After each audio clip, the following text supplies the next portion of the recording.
Hello, my name is Tara Napier. I'm the principal of Sherman Thomas Charter School and the founder of Sherman Thomas Charter High School in Madera, California. In 2003, we were the first charter school to go into Madera Unified School District. At the time of our first testing, we were in the middle of the pack district with an API of 626. We finished, when API finished, with an API of 849, the highest in the county. We were California Distinguished Schools. Sherman Thomas Charter Schools would not exist without the original startup grant to help us get the things that we needed to supply our students and our teachers, the things to be ready to open. We are currently getting ready to open up a STEM school in 2017 and are excited we're going to have 90 more children attending school in a charter school choice in a district that is struggling to meet enrollments and overcrowding. Without the startup grant, it will be impossible for us to serve the future needs of the 200 children that are currently on our waiting list. In the spring of every year, I bring in 100 families come and take tours of their own choice. And unfortunately, I have to show them this amazing, wonderful school for their children, knowing that they might not get in because I'll only have about 5 or 6 openings. This is a challenge for us in Madera, California. We are so blessed that we are there to attack the needs for students in the rural areas of our state. The Central Valley is in dire need of good quality choice education, and this is an area that the startup grant has to focus on and reach, and we ask that we are in support of the governor's proposal. Thank you. My name is Ian McVeigh. I'm the founding school director at Foothill Leadership Academy. We are an arts-integrated, leadership-driven K-8 school in the Sierra Nevada foothills. We have 130 students enrolled, and we have a wait list that matches our enrollment. We've had many parents request for us to be able to expand our program into high school. We wouldn't have been able to open our school initially without the public charter school grant funding that we received 2 years ago. We stand here in support of the governor's proposal, and thank you for your time. Thank you. Hello, my name is Emily McVeigh. I'm the founder of Foothill Leadership Academy in Sonora, California. Our school was awarded a startup grant in 2014 and used those funds to pay for crucial one-time lease costs of a private building as there was nothing else available in our opening year, and to support our arts integrated leadership-driven program by purchasing much-needed curriculum. Due to the demand for our program from parents who desire school choice, we have plans to replicate in the next year and would ask for your support for these critical funds that allow new schools to open and will help maintain the charter school development pipeline. Thank you. Good morning, and thank you for your attention. My name is Mary Bixby. I'm the founder, president, and CEO of the Altus Network of Charter Schools. We were the first charter school granted by San Diego Unified, the first one in San Diego County, and number 28 in California. 2 weeks ago, the Charter School of San Diego received the Malcolm Baldridge Award. This is a national award from the Office of the President, presented by the Secretary of Commerce. It's presented for performance, excellence, and quality. Our 4 schools had their beginning with startup grants. We believe that if, in fact, we want to impact public education, both traditional and charters, that we want to create models of excellence. We've been able to do that with this funding, and we thank all of you for considering the ongoing support of this proposal.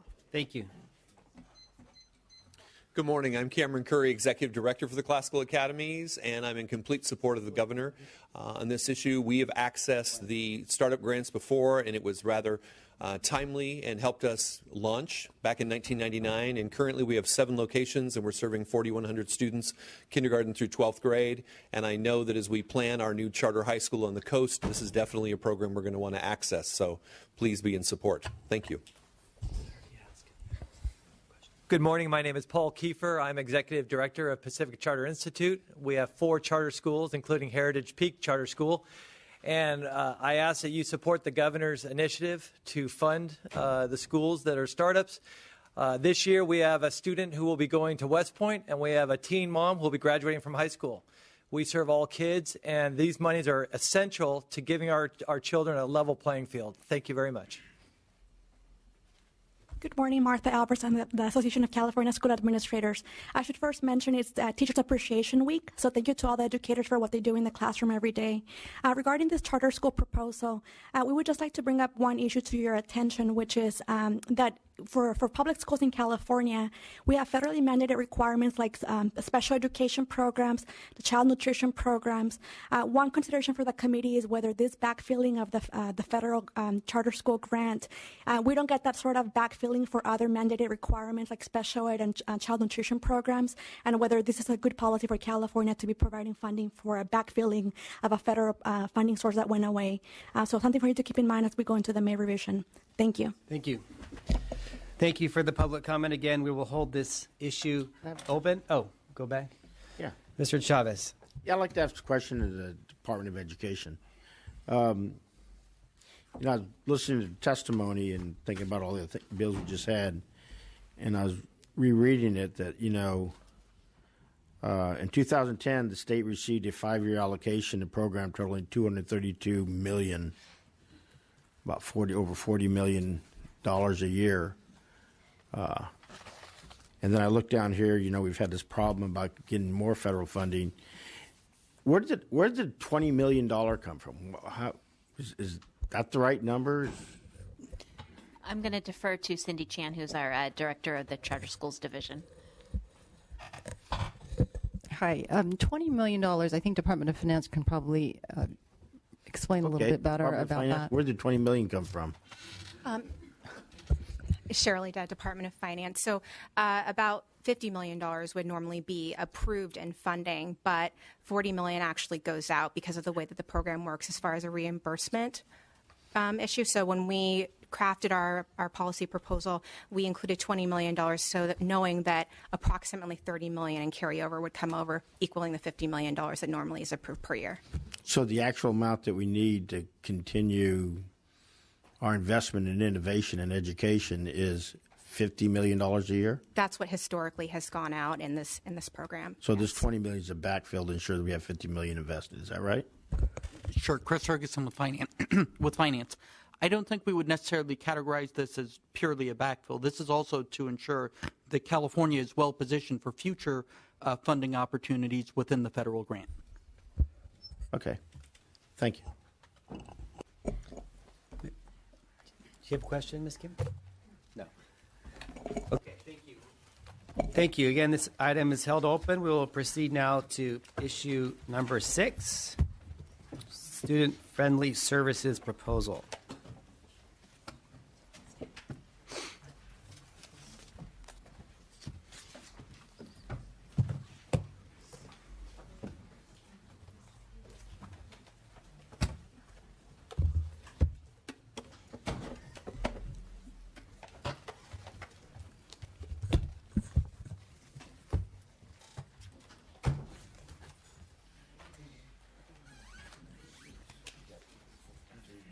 Yeah.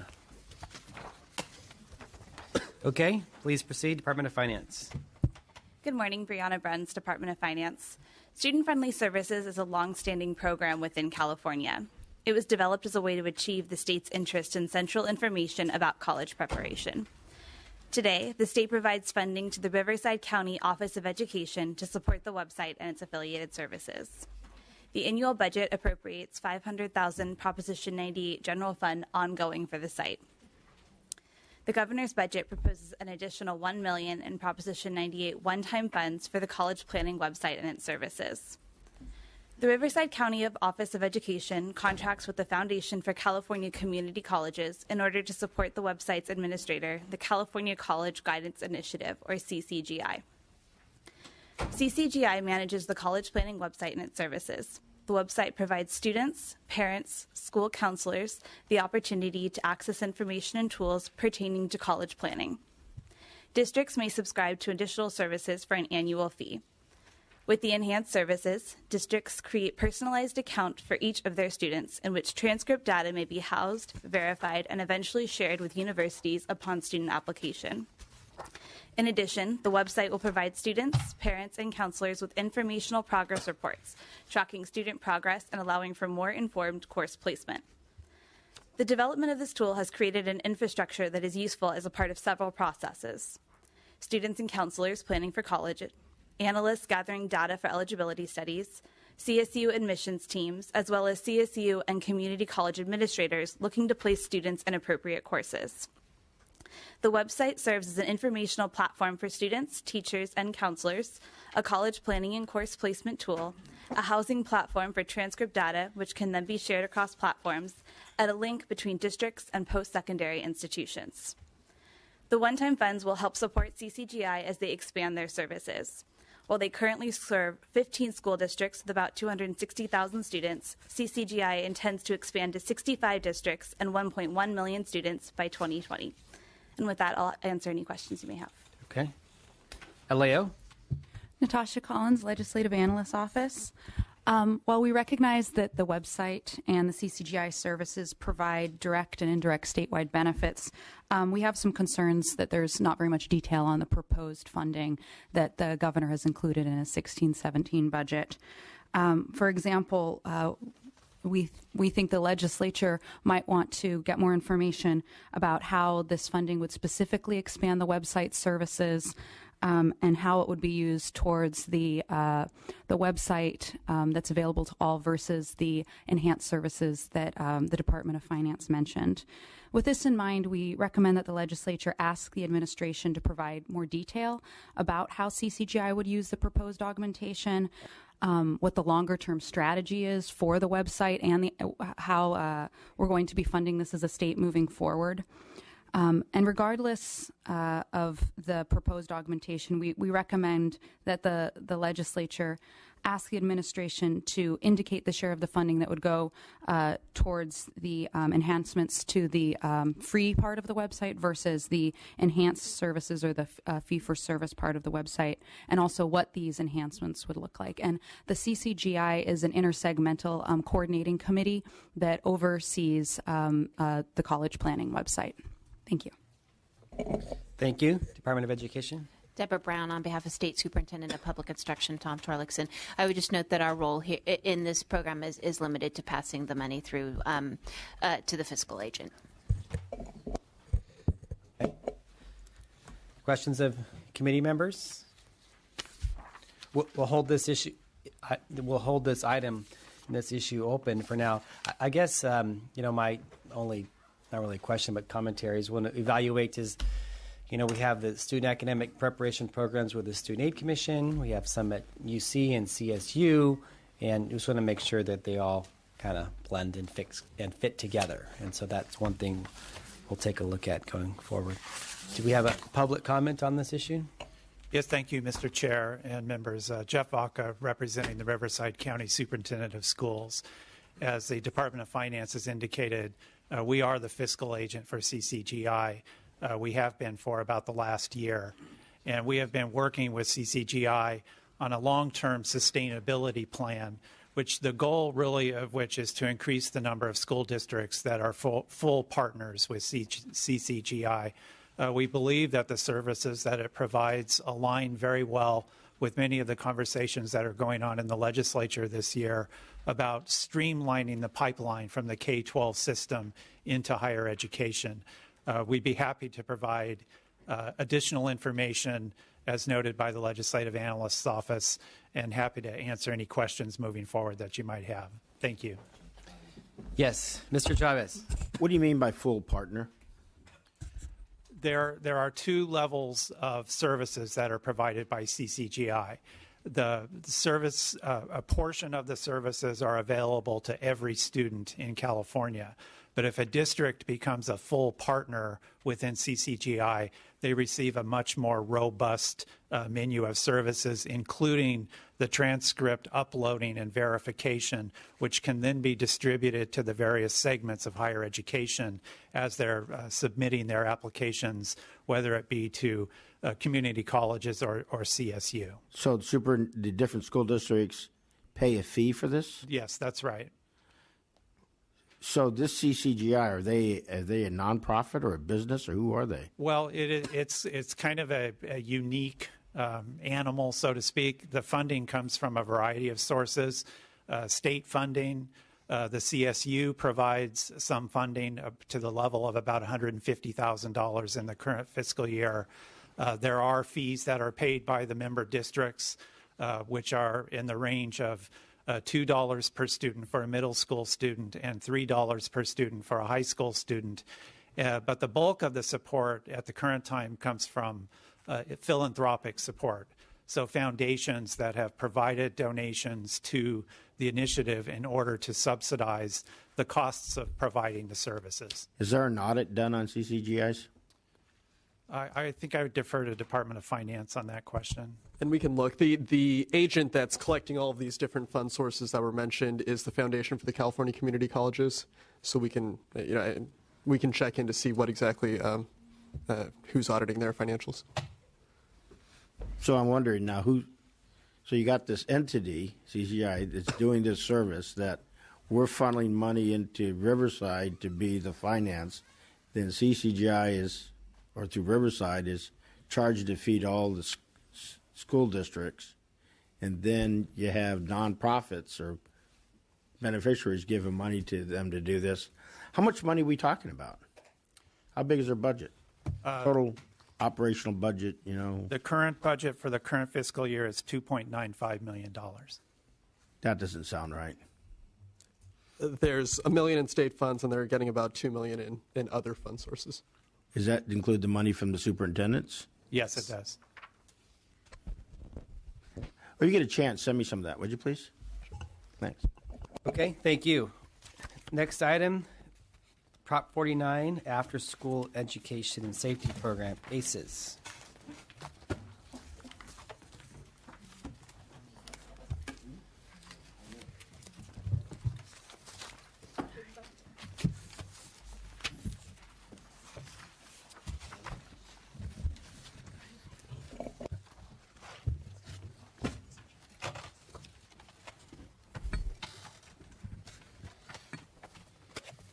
Okay.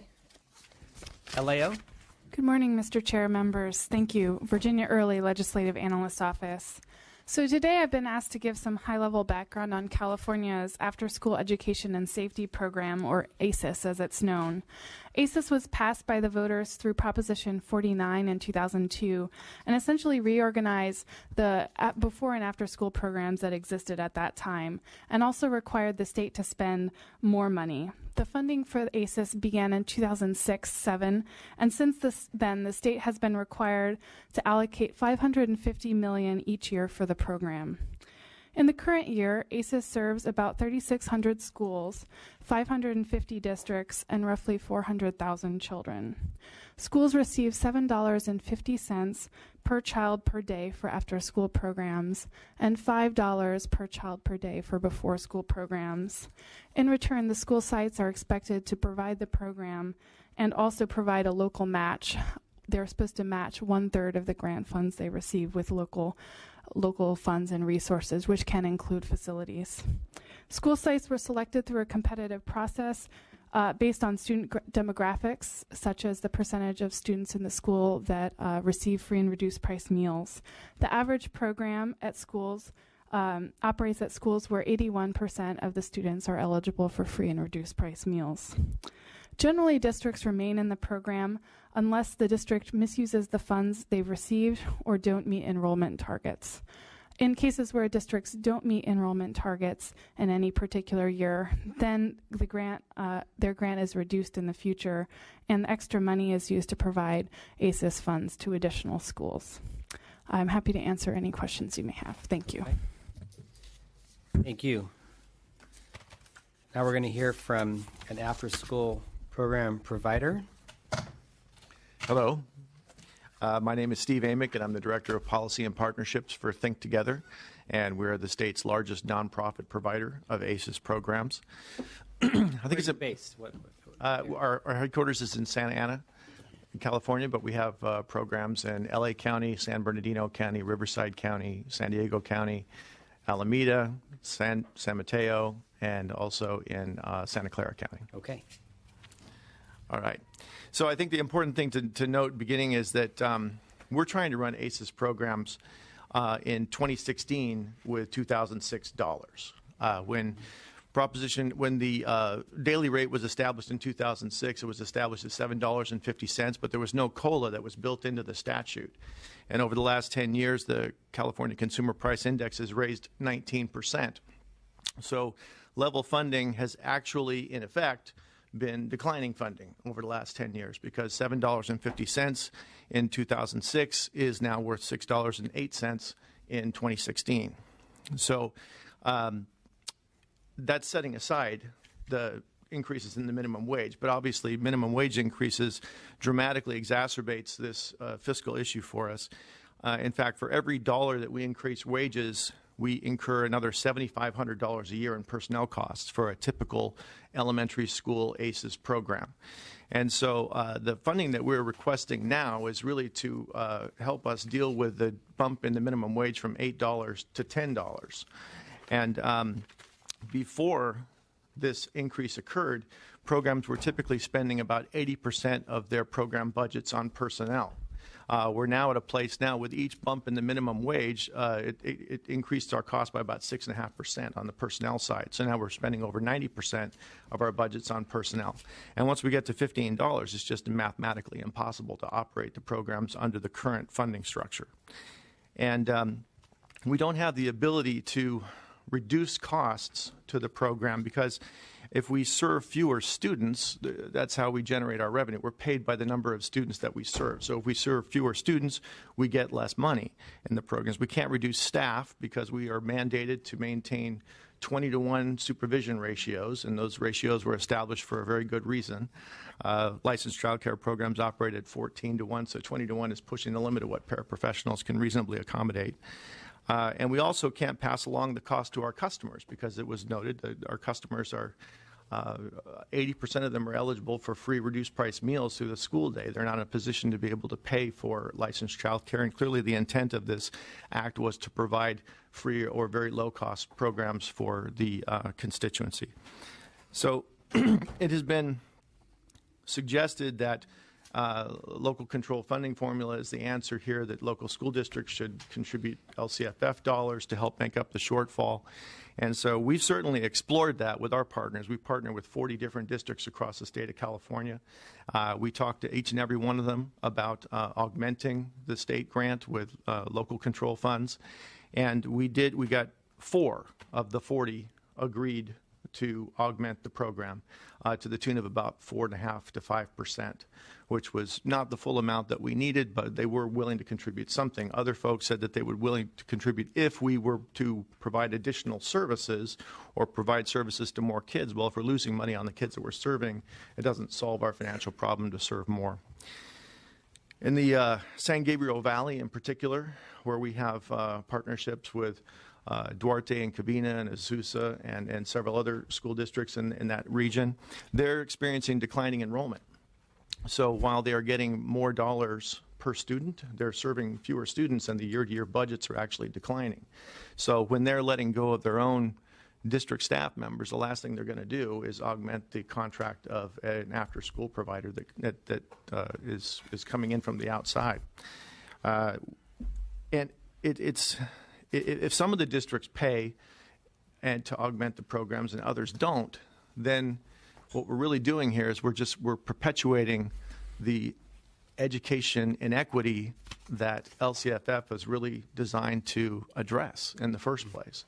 So we don't want to have an unlevel playing field. So I'll just wrap up by saying we certainly applaud the decision to pay people a living wage in California, and we're just asking for the resources to be able to comply with that mandate. Okay, thank you. Department of Education. Deborah Brown on behalf of State Superintendent of Public Instruction Tom Torlakson. I would just add that we do believe that these programs deliver meaningful academic and enrichment activities, and they keep kids safely off the streets during the prime time for crime buy-in against children and offer essential child care for working parents. As was noted, the increase in costs the increase in funding obviously has not kept pace with the increase in costs, and so we do strongly support the increase in funding for the after-school program. Okay, thank you. I know we, as you know, we had an interest in this issue last year. We put money in the budget. It didn't succeed in the final budget, but it wasn't lack of trying over here. And so I think that there's an understanding and I think a recognition that these programs are extremely valuable to, as you said, help kids do well and succeed, but also give them a safe place to go after school and deal with juvenile crime is prime time during those 3 to 6 hours. And so, this is certainly a key there. I just wanted to focus on kind of maybe the dollars and cents piece. And so I think we could all agree that after-school programs are a good thing, and we want more of them. But I was very, struck. I think you hit it, that your program it's a 10-year-old program. We're very appreciative that it passed by the voters in 2002 and it was implemented in 2006. But we're dealing with the 2002 numbers in there, even though it was 2006. 10 to 14 years later, and so $7.50 per kid. And you said the current number really is, if you look at inflation, is $6.08, and that doesn't deal with the 15 minimum wage. That deals with the 8 to 10, and plus some of the cities across California have their own regional wages. So if you just went to keep it at par at the current equivalent of $7.50 per child, what dollar amount is that? Is that the $70 million amount that the request is in to the legislature today? The current request is to help us accommodate the bump in the wage from 8 to 10. And that would be the $70 million. Correct. And that would keep you just at par with what you would be at if there was a COLA in the initial program in 2006. Yeah, it's actually a little bit. I mean, if we'd had a COLA initially, the cost of living's gone up 19% in the last 10 years. We're requesting a 13% increase in the overall appropriation. So it's less than what the COLA would have been. And that just gets you to the 10. And then down the road, we'll have to deal with the other issues going up $1 a year per year in the next several years. Okay? Any other questions comments from committee members? Again, this will certainly be on our list of things that we want to address. We're gonna hold it open for the May revision. Mr. O'Donnell? No, I was just going to say I think those are points well made and points well taken. Okay. I think we have a member of the public that wants to speak on this. Mr. Chair and members, Josefina Ramirez Natsina with Children Now, and we're in strong support of the increase in funding to protect quality after-school programs. Thank you. Good morning, Chair and committee members. My name is Jason Weiss. I'm the Executive Director of the California Alliance of Boys and Girls Clubs, representing 135 Boys and Girls Clubs in the state, of which those clubs have about 350 ACES sites that they operate and serve over 30,000 kids every day. And this is a critical time. I mean, we are in crisis mode right now. The programs like the Boys and Girls Clubs are really struggling to keep these programs going and keep them open. And in order to make sure these kids are academically successful, that they have good character, and that they live healthy lifestyles, we are very much endorsing the dollar increase to this. Thank you. Thank you. Mr. Chair and members, Erin Evans on behalf of the San Francisco Unified School District. The San Francisco Unified School District operates 5 ACES sites within the district and fully supports this funding augmentation request. Thank you. Thank you. Good morning, Mr. Chair and members. Leangela Reed on behalf of San Bernardino County Office of Education and all the districts within the county. In San Bernardino County, there are 23 ACES sites, and they all support the increase in funding. Thank you.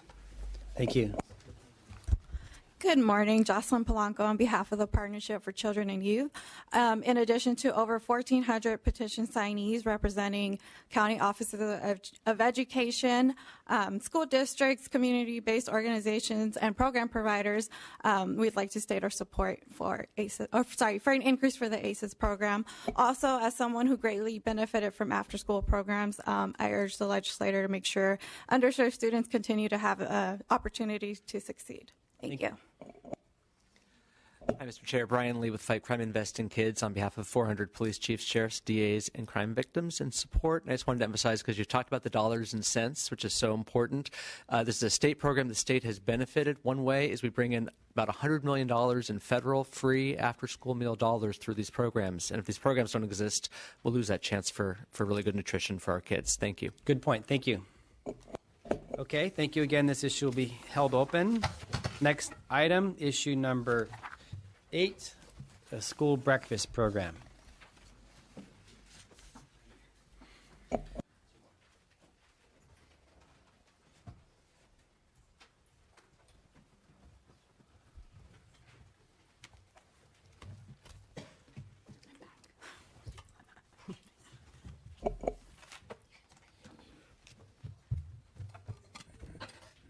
Okay, we'll start with the LAO. And in case people were wondering why we don't have the Department of Finance, because these are not proposals from the governor's budget, but ideas for our consideration.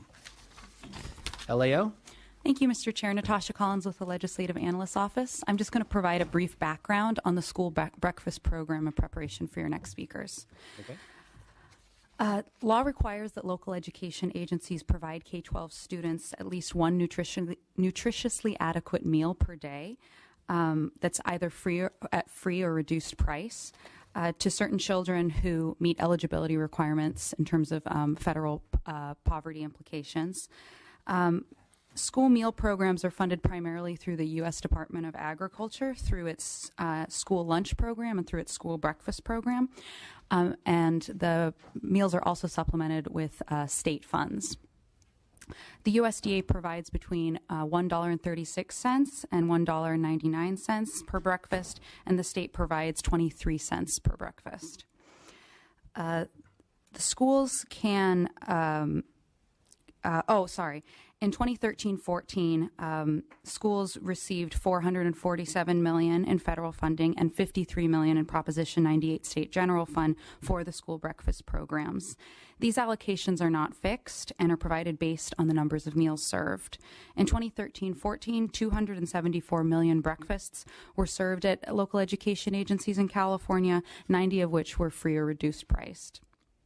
In addition, the state provides annually $1 million for breakfast startup grants and expansion of the program, as well as for the expansion and startup of summer meal programs.